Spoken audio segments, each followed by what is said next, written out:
The world outside my window wasn't moving. No rustle of leaves, no gentle lapping of water against the shore, no birdsong weaving through the trees like it usually did at dawn. It was as if nature had agreed to pause, to let me sit in this moment, suspended. I pulled the blanket tighter around my shoulders, though the cold I felt didn't come from the room. It came from somewhere deeper, a hollow kind of ache that pulsed beneath my ribs, grief wrapped in memory. The lake stretched out before me, vast and silver blue under the weight of the morning light. It shimmered softly, like it was trying to mirror something too delicate to hold. I leaned my forehead against the cool glass, watching the surface blur as my breath fogged the pain. Beside me, the pocket watch ticked, still steady, still alive. I hadn't slept. Sleep would have meant surrender. I had curled up on this narrow window seat as the stars faded, cradling the letter Charles had written, the one I'd read a dozen times, yet still couldn't comprehend entirely. Each word was etched in ink, but it felt like they were carved into something much more permanent. If time is kind, perhaps we will meet again. But if not, know this: love is not lost in time. It simply waits.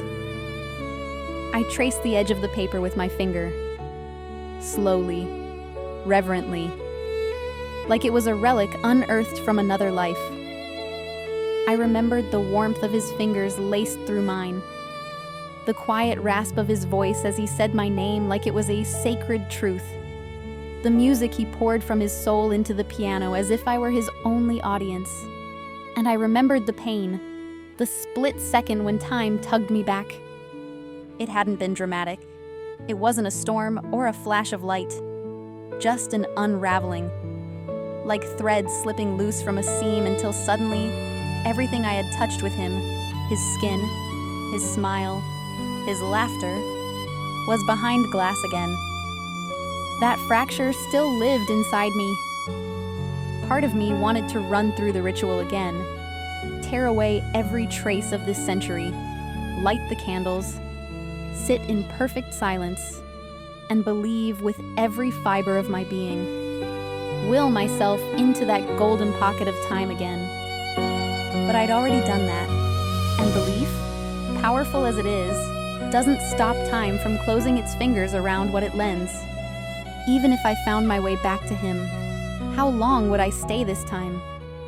How many hours or minutes would we get before the world remembered I didn't belong? I clutched the letter to my chest and leaned back against the window frame, eyes closed. The warmth that had once filled this room was gone now. The echoes had faded, but still, his presence lingered. Not in the air, but in me. I opened my eyes and turned to look at the photograph on the table. The same one that started all of this. Charles stood there, captured in mid-glance, his eyes locked with something just beyond the lens. I knew now what he had been looking for, who he had been waiting for. Me. A tear slipped down my cheek before I even realized I was crying. I reached out and touched the corner of the photo, whispering his name. I love you. The words didn't need an audience. They weren't a plea for time to bend or fate to take pity. They were a promise. Simple. True. And this time, I didn't ask for anything in return. I stayed in that stillness for a long time. Not thinking, not trying, just feeling. Letting it all settle in my bones. Every golden moment with him. Every ghosted breath that still lingered in this room. Every heartbeat that refused to believe it was truly over. But something shifted in me as I watched the lake. A quiet truth began to surface. Something I hadn't let myself consider until now. I could try again. Yes, I could strip the room once more, find the perfect silence, light the antique candles I had stashed in the wardrobe, and repeat the words like a spell. I could sit in that fragile space between centuries and summon every drop of belief in my soul. But at what cost? I'd already felt what it meant to be torn away. I knew the way time could unweave a person, not with violence, but with sorrow, with absence. Even if I made it back to him, what then? Would I be living on borrowed time, constantly glancing over my shoulder, waiting for the world to reclaim me? Would I spend every moment afraid that the next breath might be the last we share? That's not how I want to love him, not as a visitor, not as a ghost. I rose slowly from the window seat, my knees stiff, my breath shaky. The photograph of Charles still sat on the table where I'd left it. I picked it up and traced his face with my thumb. His eyes still held that knowing, that soft intensity, as if he could see through time even then. "I love you," I whispered again. But this time it wasn't a longing, it was a decision. I turned toward the small table tucked against the far wall. On it sat everything that mattered. Charles's letter, the original sheet music of Echo of July, the photograph, and the gold pocket watch. Each of them a piece of our story. Each of them proof that what we had was real. With gentle hands, I gathered them, wrapped the letter around the watch like a prayer, and placed them into the velvet-lined box I had found tucked beneath the wardrobe drawer. It had once held perfume bottles, I think, but now it held something far more delicate. A memory, a life. Mine. I found a clean sheet of paper, folded it in half, and wrote the only words that felt honest. To whomever finds this, I was here. I loved him. I chose him. Let time carry my memory. Evelyn M. I set the note beside the box, and I stood in the center of the room, the place where I had first felt time bend, where the air had once shimmered with the warmth of 1955, and where love had dared to wait for me. This was not a goodbye. Not really. It was something softer, more sacred. A quiet promise that if time wouldn't make a space for us, then I would. I took one last look around room 214. Not the way it was now. Cracked walls, faded drapes, dust clinging to the floorboards like old memories. But the way I remembered it. Lit by amber lamplight, brushed in warmth, alive with possibility. The place where he first said my name, where his fingers found mine, where we lived a lifetime inside a borrowed week. The pocket watch ticked in my palm, slower than before. Or maybe it was me slowing down, each beat of my heart stretching out, softened by resolution. I walked across the room, every step deliberate, like a ritual. I placed the velvet-lined box gently on the bedside table, like setting down a final piece of myself. Inside, it held the note, the photograph, the letter, the music, and the pocket watch. My life distilled into mementos, left not for discovery, but for remembrance. If someone ever opened that box, I wanted them to know. Not what happened, but that it mattered. I pulled the wardrobe doors open, tucked inside, untouched since the day I arrived, hung the sea blue dress I had worn when I crossed time. I reached for it with trembling fingers, pressing the fabric to my cheek before slipping it over my shoulders. It still smelled faintly of lilies and old wood.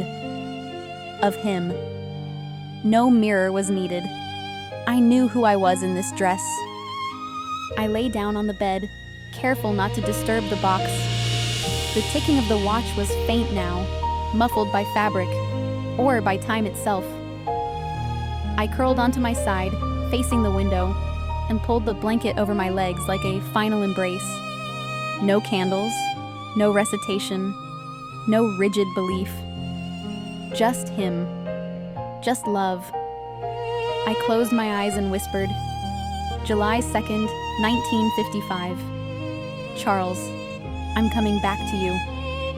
Not with desperation, but with peace. I pictured his smile, the precise crinkle near his eyes, the sound of his laugh when I teased him for composing in socks, the way his hands hovered over piano keys like they already knew what to say. I breathed in and let everything else go.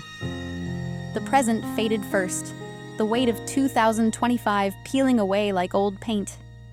The air around me warmed. The scent of dust gave way to lake water and lilies. My heartbeat quieted, and the ticking stopped. They say the housekeeper entered the room the next day and found it empty. No signs of struggle, no evidence of departure. Just the open window, its curtains fluttering in a gentle breeze, and the velvet box on the nightstand. My suitcase was untouched. My car keys still sat on the dresser. And though no one could explain it, they swore they heard music. A piano, faint and lovely, echoing through the empty halls. Back in 1955, the ballroom doors creaked open just before sunset. Charles sat alone at the grand piano. His hands rested over the keys, unmoving. The music had left him when I did. He hadn't played since. But something shifted in the air. A breeze through the windows. A familiar scent, lilies and rain on warm stone. And then, Charles? He turned. And I was there, standing in the doorway. Real. Breathless. Whole. His eyes widened, then softened. Evelyn? I didn't walk. I ran into his arms, into the moment. There were no more questions, no more time left to lose. He held me like I was both the past and the future. And just for a moment, time loosened its grip. The world allowed us this miracle. They say we were never seen again. No gravestones, no forwarding addresses, just a painting that appeared years later in the hotel's gallery. A man and a woman dancing beneath a glowing chandelier. She in sea blue, he in midnight blue. No signature, just a date. July 2nd, 1955.